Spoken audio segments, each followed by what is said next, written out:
your favorite girl, Anjali, back from an unexpected and unplanned hiatus.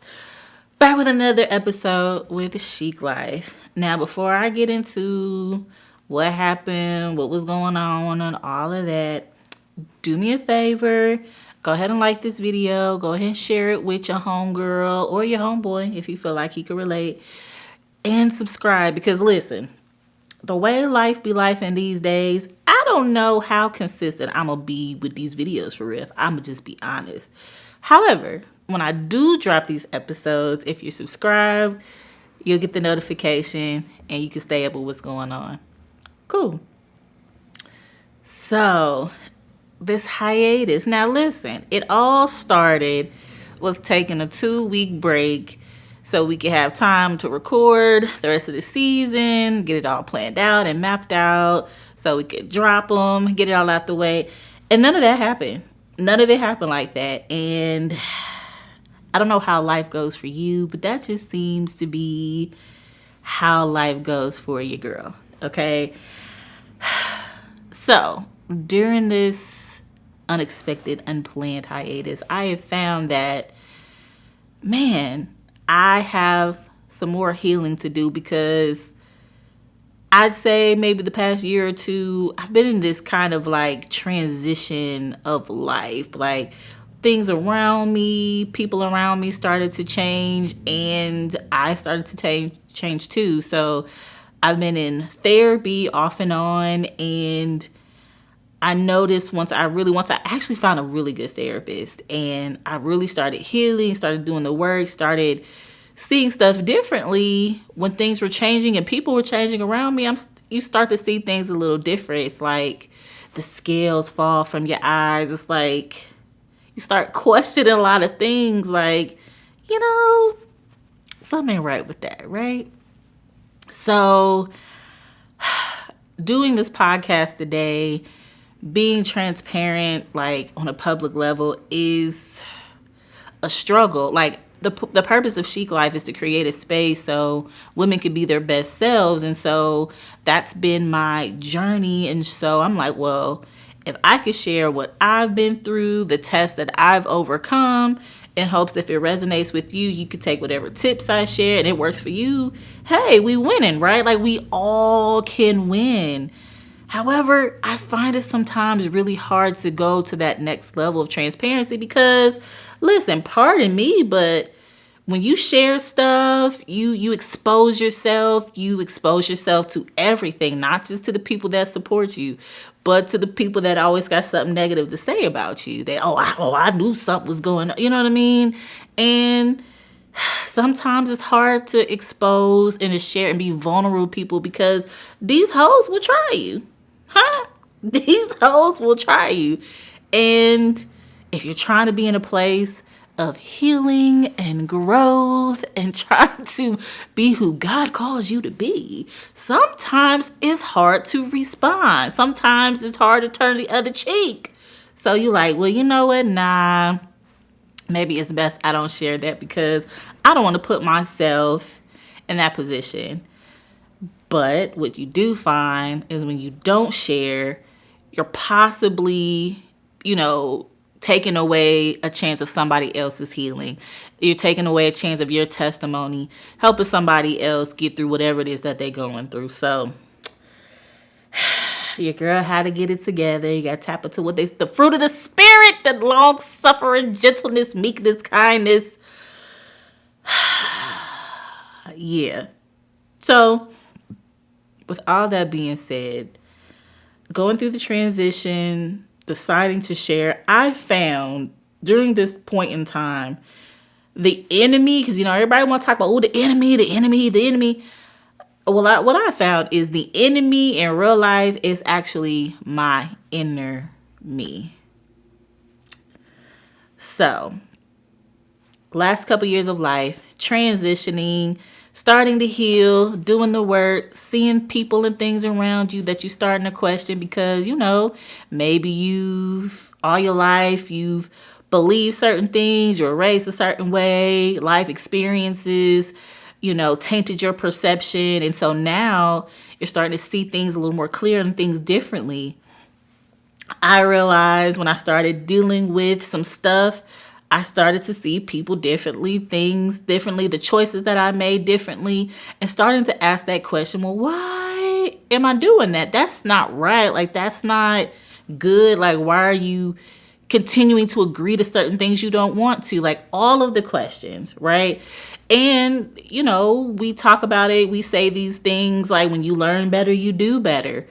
But nobody actually talks about the cost of it, because when you start learning better and you start to try to do better, sometimes, okay, let me know if you feel what I'm saying. Like, it may cost you your friends. Like, I need you to drop a comment. Like, have you started to heal and it cost you some of your closest friend, your best friend, somebody you done roll with your whole life? Sometimes doing things differently, you doing better, right? That's what we say to do.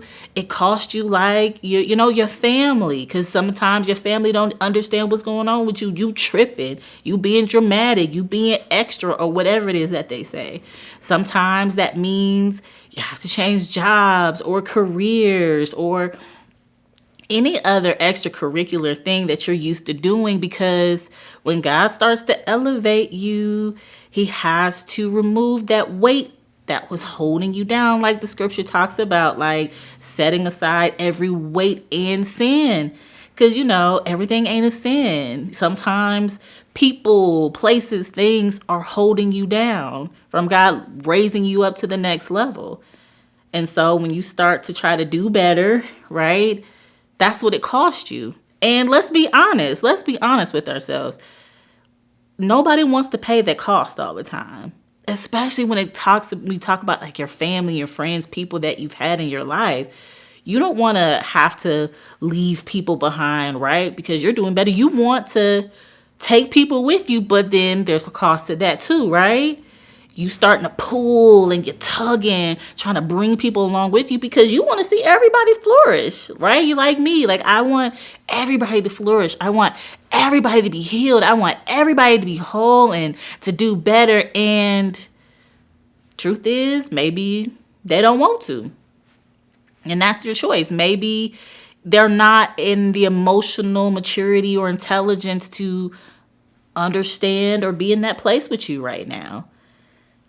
And sometimes that's a hard pill to swallow. And so what you find while you're trying to pull them along, you stop your own progress. You stop your own healing because you're exerting all that energy trying to pull them along with you. So that's the transition I've been in, I'd say the past year or two. And it's been hard as hell. It's been hard. I've cried probably more. I mean, to most people, a lot of people think I'm like emotionless. I'm not emotionless. I just don't express the ones I have very well outwardly. I'm working on it. But I've probably cried more in these past couple of years than I've ever cried in my life. Like, having these overwhelming feelings of just loss and loneliness. Not because, my husband and my kids weren't there, but just the cost of leaving things behind, things that you've always done, things that you always do, things that you've been involved in your whole life. Like, the cost of that hurts. It's like having to grieve something that you once loved, a person, people that you once loved. It's hard. But I'll tell you this. When I step back, when I start using the tools I learned in therapy, here are a few things that I learned about myself. Biggest thing I've learned is I struggled with people pleasing.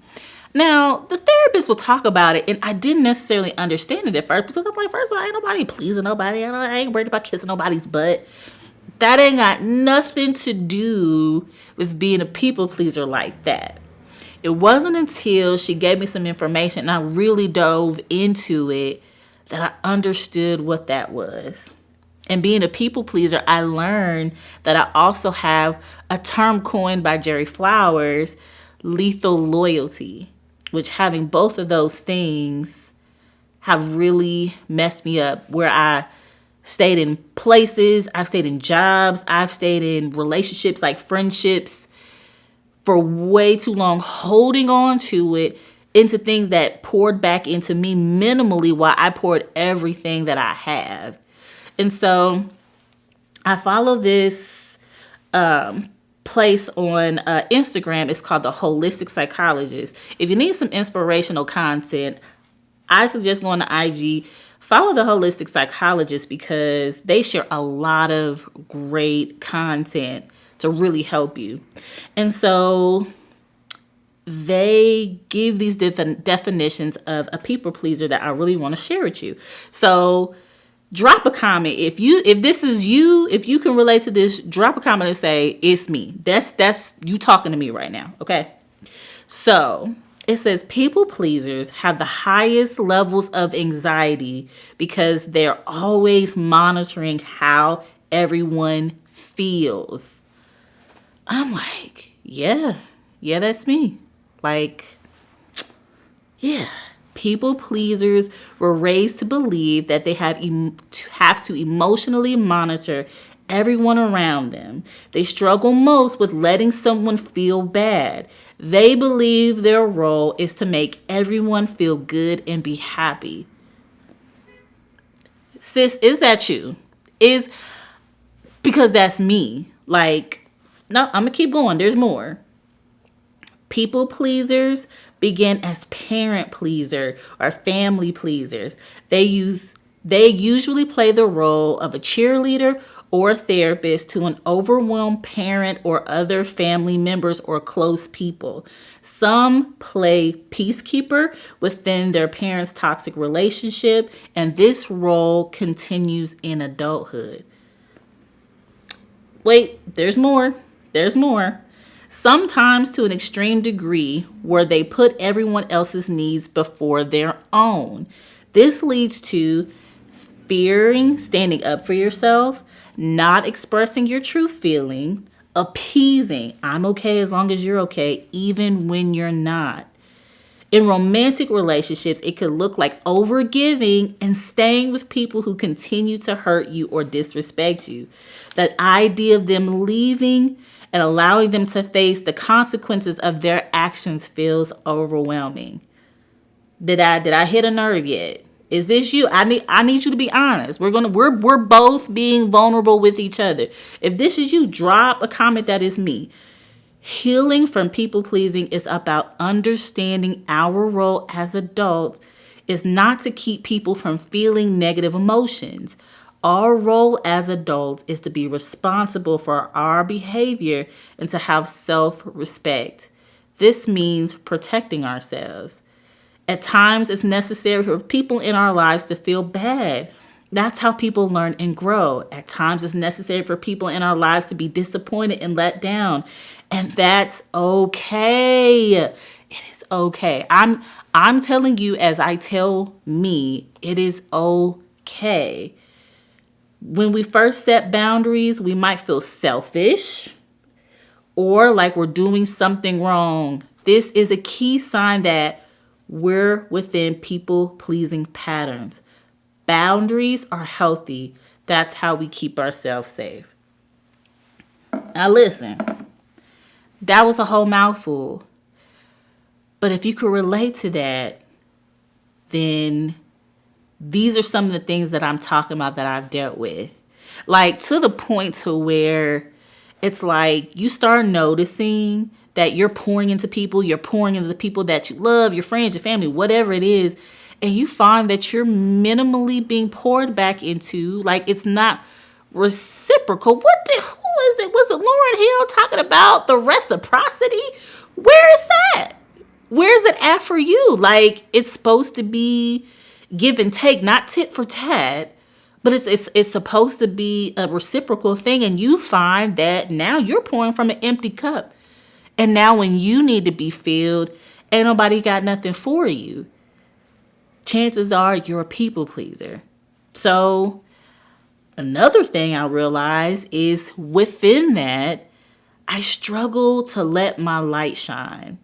I don't want to share things. I don't want to seem like it's too much. I don't want to seem like I'm doing the most because I don't want other people to feel uncomfortable. I live like that. And I've had like my husband, some of my close friends like check me like, so let me get this straight. You've done all these things. You do X, Y, and Z. You'll puff everybody else up. You'll be a cheerleader for everybody else, but you won't do that for yourself. And I was like, well, dang. Yeah, I didn't realize that was a thing. And the truth be told, how can you do that for everybody else but yourself? Because chances are you're going to fizzle out. You're going to burn out. And that's your responsibility. That's my responsibility. Keeping along with that, I struggle even sometimes to this day with boundaries. It's like I want to help everybody. I want everybody to be good. And sometimes that meant taking on responsibility that didn't belong to me. We talk about like, God doesn't put more on you than you can bear. Well, he don't. He ain't never did that. But we do. We agree to things. We didn't ask him if it was our assignment. We didn't ask him if this was what we were supposed to do. But then we get upset when the weight of something we weren't assigned to do starts to weigh us down. I am a living witness that is something I continue to get wrong until recently. And what you'll find is, and this is the part where it gets to hurt and you get to struggle and it's a challenge. When you start to set boundaries, when you start to realize that there's an unhealthy attachment here, there's an imbalance here, and you find that people don't like that, then chances are maybe that's a relationship you need to let go or to step back from, because boundaries are healthy. It is okay to say no. You don't have to pile all these things. You don't have to agree to everything. It's not being selfish in that regard. It's not a bad thing. And I know it's a struggle. I know it makes you feel bad. It makes you feel bad for not taking on somebody else's responsibility and putting it on yourself. Ain't that crazy? That's nuts. That is nuts. But we do that because, we're loyal. We're helpful. We want the best for everybody. Well, that's not your responsibility. I've learned that just like I had to go through bad experiences, God had to take me through the peaks, the valleys, the highs, the lows in order for me to learn. I had to be stretched and challenged and broken a little bit for him to get certain things out of me. Everyone else has to go through that experience in whatever capacity it is for them. We can't block that. That doesn't do anything helpful for them. Is this too much? Is this too much? Listen, I understand. Let me know if it's too much. Like, drop a comment. If it's too much, it's okay. Because we're going to get through this together. Lastly, one of the things that I realized is I was living under this false idea of false humility. Like, I didn't realize it until recently. Like, God, when you're a Christian or you believer, like, God was humble, don't be too braggadocious, you're not supposed to be arrogant and things like that. Okay, I got it. But there's also this sense of downplaying yourself. That's that thing with dimming your light and you puff everybody else up. Well, that's where that line is crossed into like that false humility. It's quite okay to talk about what you do well, right? Because it's a fact. It's quite all right for you to, advertise or market yourself because you have all of these great skills and things that you do. It's quite all right to advertise that. I believe we all know that fine line of, saying what you do well and then arrogance, right? But sometimes when you're a believer, we have this idea of, we have to, no, we have to downplay it because, God doesn't want us to do that. I just don't believe that to be true. I just don't believe that to be true anymore. There's a difference. There's a distinct difference, and I'm still learning it. What about you? Like, do you struggle with false humility? Do you feel like you can't say good things about yourself? You have to keep it on the low. You have to be quiet about it because, you don't want to be arrogant. You don't want, to do too much. Well, Let's ask God what the difference is. Are you being arrogant or is this false humility? Let's ask him. Now, said all of that to say, typically, the point of this is to start healing, right? Because we getting healed this year. If it ain't this year, we're going to get healed next year. We're just going to do better, right? And I usually have some homework, but this homework is a little different. Here's what I'm going to suggest for you to do. What I want you to do before we talk about tips and tricks and suggestions and all of that is I want you to find a therapist.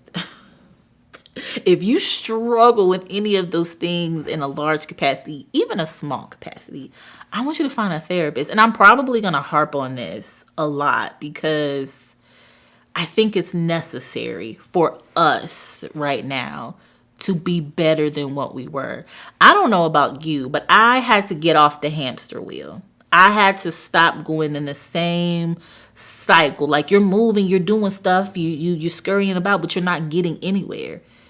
I had to get off of it, and I want you to get off it too. So let's find a therapist. Let's see what your insurance covers. Let's see if your job offers some type of plan to where you could get those services. A lot of jobs do now. Now, okay, I get it. It's an expense. It's an unnecessary expense. Well, I don't want to say it's unnecessary, but it's an extra expense that you perhaps can't afford right now. All right, well, let's do this.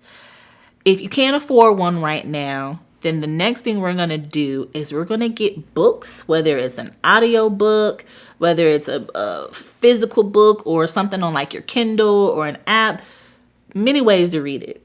We're going to get books that deal with these inner issues, right? We're going to read about it. We're going to get books that talk about emotional intelligence. That's a huge thing. Okay, find books, go on Amazon, Google, anything, and see what resonates with you. Get books on emotional intelligence. I definitely would say one book that I read that I would say changed my life is Emotionally Healthy Spirituality by Peter Scazzaro. That has really helped me because, he's a believer, and it talks about, again, how we have this idea like we think we can pray everything away. We can faith everything away. And yes, we have to have those things, but you still have to deal with the trauma that you endure. You still have to do the emotional work to heal. You still have to deal with your life experiences that have given you a negative perception. And so he talks about your spirituality and your emotional health combined, and it really changed my life. So if you want to start anywhere, you can't start with a therapist, start with that book. At the end of the day, I'm going to continue to give suggestions and tips and tricks. But if you're not in a place when you could deal with your enemy, your inner me, your inner you, none of these tips and tricks and suggestions are going to make a difference because you're going to still be in that same cycle, in a hamster wheel, moving but not going anywhere. So my last thing I'll leave you is this. Pray. But I'm not talking about putting on airs and, using a whole bunch of big words and hollering and foaming at the mouth. I ain't talking about all of that. I'm talking about having a real conversation with God and asking him to reveal you to you. Ask him to show you the places that are holding you back from whatever it is that he's trying to get you to. You know there's more in you. You know there's more to life than what you're experiencing right now. But for whatever reason, you can't seem to get out of this. I don't know if you want to call it limbo, out of whatever this space and time is that you keep going in this slow, stagnant circle, not going anywhere. Ask him. Now, I will say we talked about the cost. When you ask him, please understand he will do what he said he's going to do. He will reveal you to you. You may not like what you see, but open your eyes. Face yourself. I guarantee you, it's ugly. Healing, getting better, It is not for the faint. It ain't not for the weak in heart. But it'll make you better. It'll make you better. And that's all I want for me. And that's all I want for you. So I'll leave you with this. I hope that something was said to encourage you, to empower you, to inspire you, and all of those good things. I want you to live life. I want you to love God. And I want you to live chic. I'll talk to you soon. Live life of God.